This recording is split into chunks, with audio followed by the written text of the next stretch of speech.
fin de parcours chaotique pour le budget 2019, le Parlement doit donner cette semaine son feu vert aux mesures annoncées par l'exécutif dans la crise des Gilets jaunes, au prix de contorsions politiques et calendaires. Sur le papier, le programme était fixé de longue date. Le projet de loi de finances doit être adopté définitivement jeudi matin, par un ultime vote de l'Assemblée, pour respecter les délais constitutionnels.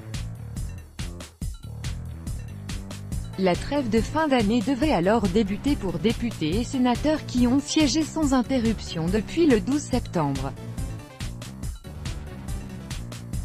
C'était sans compter les annonces en rafale d'Emmanuel Macron le 10 décembre, baisse de CSG, hausse de revenus de 100 € autour du SMIC, heures supplémentaires défiscalisées, qui ont largement rebattu l'équation budgétaire.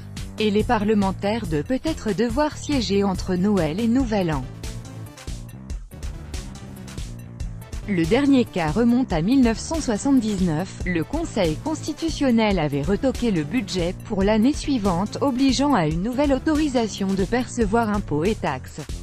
Matignon, Bercy et Assemblée travaillent à accélérer le mouvement pour éviter d'en arriver à une telle extrémité, même si la majorité est animée d'un sens du devoir insubmersible, et répondra présent si nécessaire, selon le chef de file des marcheurs Gilles Legendre.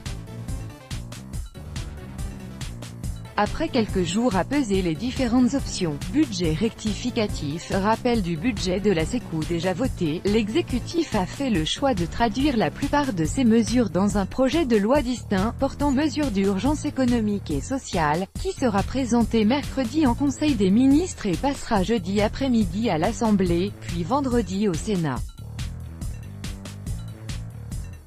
Donc après l'adoption définitive du budget, sur lequel les nouvelles mesures auront des conséquences non négligeables, coût de 10,3 milliards, ce qui va creuser le déficit à 3,2% du PIB en 2019, selon Matignon, on marche sur la tête, nous sommes dans une situation inédite, et ça s'entrechoque, a souligné le président de la Commission des finances Éric Woerth, vendredi lors de l'examen en nouvelle lecture du projet de budget.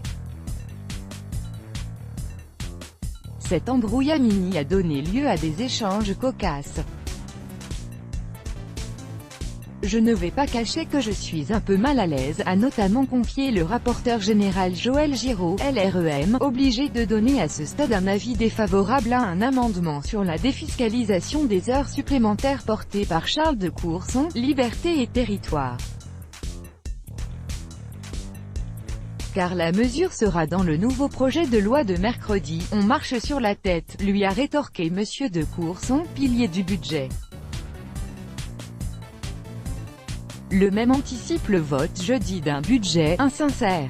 Le rapporteur s'est inscrit en faux, nous tirerons les conséquences des nouvelles mesures par anticipation, dans le tableau d'équilibre, retraçant recettes et dépenses, en 26 ans de mandat, Monsieur